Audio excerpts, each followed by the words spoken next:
I'm actually terrified after reading this story. I'm too scared to turn the lights off tonight. Let's put it that way. So there's a newly married couple, Jess and Jeff, what a pair. Married for 3 weeks, check in their wedding photos when they just come in.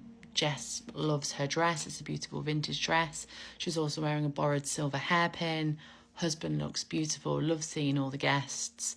Jess notices someone unfamiliar when she's looking at the photo of her walking down the aisle. All the guests are looking at Jess or Jeff, but there's one guest that's standing right at the back, a tall, thin, pale lady with long black hair that is facing away from the camera and facing away from Jess.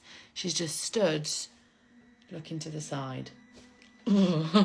She asks her new husband, do you know who this is? And he just says, no, it must be someone on your side of the family that's sat on your side of the church. So then she thinks maybe it's a +1, maybe one of her cousins have brought an extra girlfriend, who knows. She decides to do a quick 007 and searches Facebook.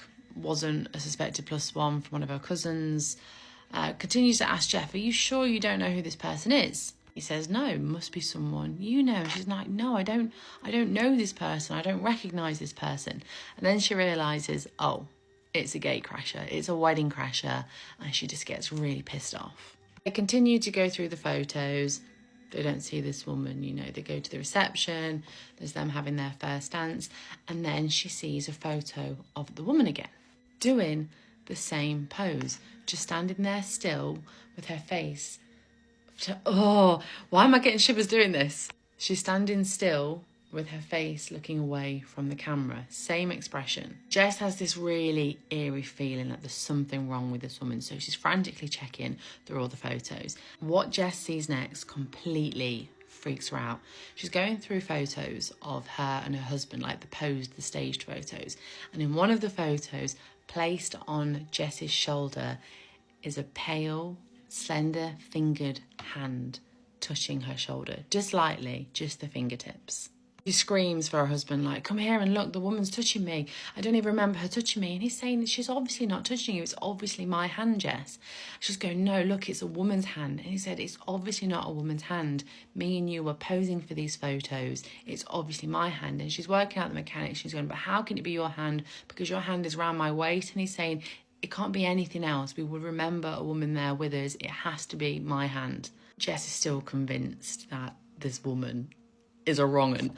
So she goes back to the first photo where she can see her the most clearest, when they're in the church, and she looks at who else was sat on the pew aisle with her. It was one of her cousins. So she called up her cousin and just says, hey, who are you sat next to the wedding? And she says, oh, you sat me on a table next to Uncle Bob. She goes, no, who are you sat with in the church? She's like, no one. We purposely sat at the back so our kids wouldn't disturb the wedding, which, good choice. Jess explains that there was somebody else sat on the aisle.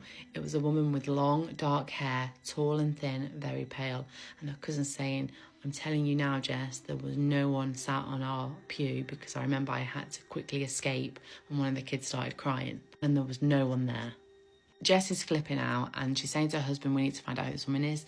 And he's just saying, look, it's fine. You know, it's obviously a wedding crasher.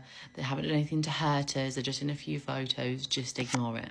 However, Jess can't ignore it and she can't calm down. So she thinks, right, I'm just going to go take a shower, calm down, then get into bed, have a relaxing evening. While she's in the shower, she just keeps on thinking about this woman. She keeps on picturing this face and thinking, who is this woman? She keeps on trying to put faces to names, thinking about family members. Who could she be? While Jess is in the shower, she notices something like tickling at her feet, and she looks down and she notices long strands of black hair are circling round the shower drain. She doesn't understand what's going on. She's blonde. Where is this hair coming from? And then she has this feeling that the woman is there with her, just washing her hair or something, I don't know. Jess senses someone behind the shower curtain. She calls out to her husband, hoping it's him, but she doesn't get a reply. And then slowly, can't finish the sentence, she sees the figure behind the shower curtain extend its arm, long and thin, until she eventually sees its hand come through the shower curtain. It quickly grabs Jess's hand and pulls her that far out of the shower that she falls as she cracks her head on the ceramic. When she comes to, she's just having 8 words repeating in her head. something old, something new, something borrowed, and something blue. Something borrowed, and that's when she recalls when she's seen black hair before. A silver hairpin that her husband's mum insisted that she wore for their wedding.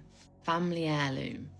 She was so excited to wear it, and that's when she remembered that when she lifted the silver hairpin out of the box, it had long black strands of hair in it.